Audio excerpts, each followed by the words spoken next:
मतलब मेरे साथ सिचुएशन ये हुआ था ओटी में एक्चुअली कि एक तो वाटर लीकेज हो चुका था जिस जो मुझे मतलब बहुत यक लग रहा था। मैं बहुत मतलब अजीब सा फील कर रही थी, वो गीला गीला सा। एंड देन अब मैं ओटी थिएटर में लेटी हुई हूँ, उसमें पेन भी आ रहा है मुझे, मतलब जो नेचुरल पेन आता है ना, वो पेन आ रहा है, लेबर पेन। और वो इंटेंसिटी उसकी बढ़ रही है आहिस्ता आहिस्ता।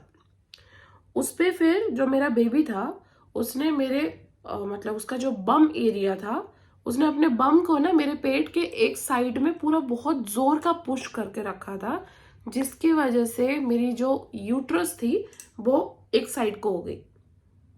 ठीक है, नेक्स्ट थिंग क्या था, मैंने नर्सेस जो वहां पे अंदर थी, मैंने उनको बता दिया, मतलब वो जैसे बोल रहे थे कि हाँ पैर फोल्ड करो, अभी इंजेक्शन देना लाइक एनेस्थेसिया के लिए।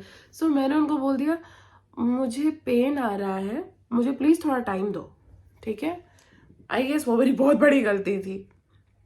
मैंने उनको जैसे ही बोला कि मुझे पेन आ रहा है, उन्होंने क्या सोचा कि नॉर्मल डिलीवरी अगर हो सकती है तो कर देते हैं ना, why to go for C section. मुझे वो एक चीज़ उनकी बहुत अच्छी लगी by the way.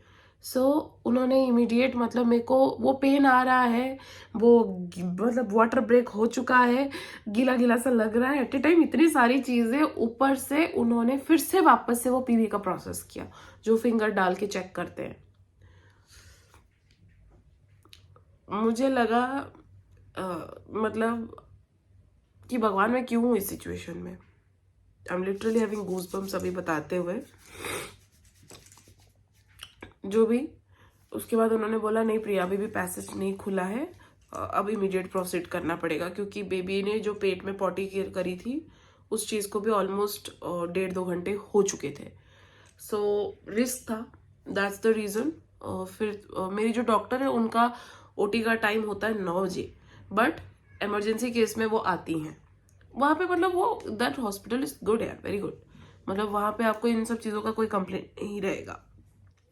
So then she came, तब तक सब चीज़ रेडी हो चुका था। वो आई फटाफट ऐसे करके, with in 2 to 3 minutes baby बाहर। एंड देन उन्होंने मुझे बोला कि प्रिया कॉन्ग्रेट्स बेबी, इतना उन्होंने बोला ही था। मेरा फर्स्ट क्वेश्चन उनको ये था कि मैम बेबी ठीक है। रीजन बिंग इज कि बेबी ने पॉटी किया था, तो मुझे थोड़ा सा मन ही मन वो चीज़ डर था।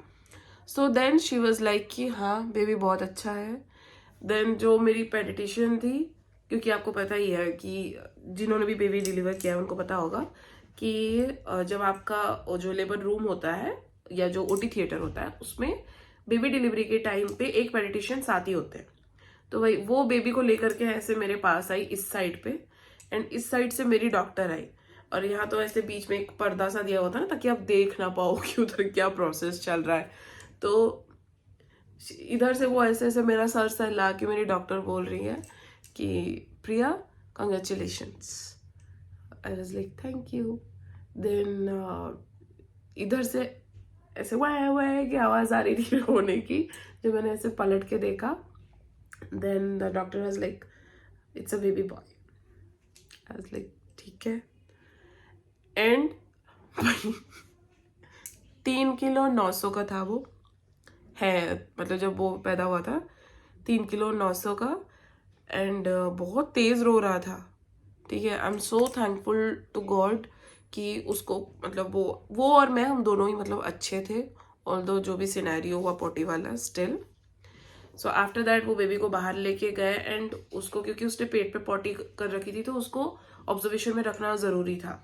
थैंकफुली उसने कुछ अंदर स्वैलो नहीं किया था, कुछ अंदर लिया नहीं था, उसने मुंह के अंदर नहीं गया था, ना नाक से गया था, कहीं से नहीं। जस्ट उसने पॉटी कर दी थी एंड इमीडिएट वाटर ब्रेक हो गया था, जिसकी वजह से एवरीथिंग मतलब कुछ क्रिटिकल नहीं हुआ। सो उसके बाद फिर मेरा जो बेबी है उसको ऑलमोस्ट 2 दिन तक उन्होंने एनआईसीयू में रखा, क्योंकि उसके बाद उसको जॉन्डिस भी डिटेक्ट हुआ था। वो जो 2 दिन थे, बीइंग अ मदर अगर मैं बोलूं तो बहुत बुरा फील हो रहा था इंटरनली कि मेरा बच्चा आया बट मैं अभी तक उसको पकड़ी नहीं हूँ। 2 दिन ऑलमोस्ट 48 आवर्स हो चुके थे, मैंने उसको अपने गोद में नहीं लिया था तब तक। But at the same time being a patient अगर मैं बात करूं तो हाँ, कहीं ना कहीं मुझे थोड़ा सा रिलैक्सेशन मिला था। रीजन बीइंग इज, आपका जब तक एनेस्थेसिया का असर है तब तक तो ठीक है, जैसे जैसे वो असर खत्म होता है एंड फिर जब आप उतरते हो, वो जो फर्स्ट कदम आप रखते हो नीचे, भगवान कभी ऐसा दिन ना दिखाए भाई, आपको लिटरली फील होगा कि आप अपाहिज हो, आप किसी के ऊपर कंप्लीटली डिपेंडेंट हो, आपको हर एक चीज के लिए किसी के ऊपर बार बार देखना पड़ता है। वॉशरूम जाना है तो आप किसी के ऊपर डिपेंडेंट हो। I am sorry. आपको अपना बेबी पकड़ना है तो आप अच्छे से पकड़ नहीं सकते, सीधे बैठ नहीं सकते। अब पता नहीं यार कितनी सारी प्रॉब्लम्स है। नहाने, मतलब हर एक चीज के लिए आप दूसरे के ऊपर डिपेंडेंट हो। एंड आई गेस यही वाली चीजें होती है जो बाद में एक मेंटल ट्रॉमा में कन्वर्ट हो जाती है। आप अपने आप सोचने लगते हो कि यार सामने वाला क्या सोच रहा होगा। कई बार ऐसा होता है, मेरे हस्बैंड और मेरी मदर दोनों ही वहीं पे थे एंड मुझे पता था कि वो लोग, उनको पता है कि मेरी मजबूरी है ना, तभी मैं उनके ऊपर डिपेंडेंट हूँ। वो थोड़ी कुछ सोचेंगे, वो नहीं सोचते अंदर से कुछ, बट मेरे मन में ऐसा चल रहा था यार पता नहीं उनको क्या लग रहा होगा, यार अब मुझे टॉयलेट जाना है। मैं कोशिश करती थी ना कि होल्ड करके रख लूँ थोड़ी देर, की बार बार कितना बोलूंगी, बट वो जो मैं होल्ड करके रखती थी उसका एज अ रिजल्ट, मतलब जो यूट्रस वाला एरिया होता है ना, आप होल्ड कर ही नहीं सकते उस टाइम पे। अगर जब तक आप होल्ड करके बैठे हो ठीक है, आप जैसे ही उतर के पहला कदम नीचे रखते हो, इट इज टू पेनफुल। आप नहीं रख सकते, मतलब पता नहीं भाई। हर एक चीज के लिए, फिर नहाने धोने के लिए भी स्पॉन्जिंग देना, मेडिसिन खाने के लिए, खाना खाने के लिए उठ के बैठना, उतना ही नहीं, मतलब। और एक मेरे लिए एक एक्स्ट्रा एडिशन तो ये भी था, I was almost 1 quintal 100 kilo मेरी डिलीवरी वाले दिन पे।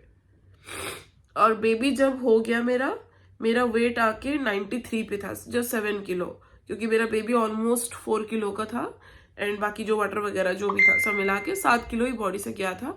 मैं 93 किलो की थी जब मैं डिस्चार्ज हुई जिस दिन हॉस्पिटल से। सो व्हाटसोएवर जो भी था, overall I am very happy. And अभी जो मेरा बेबी है वो 2.5 मंथ्स का हो चुका है। नेक्स्ट वीडियो में of course I will show his face, उसका नाम क्या रखा हमने, क्या किया है, ईच एंड एवरीथिंग।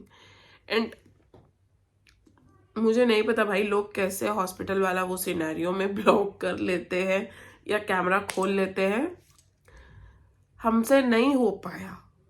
मेरे दिमाग में एक पल के लिए आया कि मैं अपने हस्बैंड को बोलूं कि यार इसका कुछ तो फुटेज रखो, इसलिए नहीं कि मुझे वीडियो बनानी थी, इसलिए अपने में, मतलब अपने लिए, कि मैं कभी तो अपने बेटे को दिखाऊंगी कि देख भाई तेरे लिए मेरे को इतना कष्ट झेलना पड़ा था, बट नहीं हो पाया, नहीं हो पाया।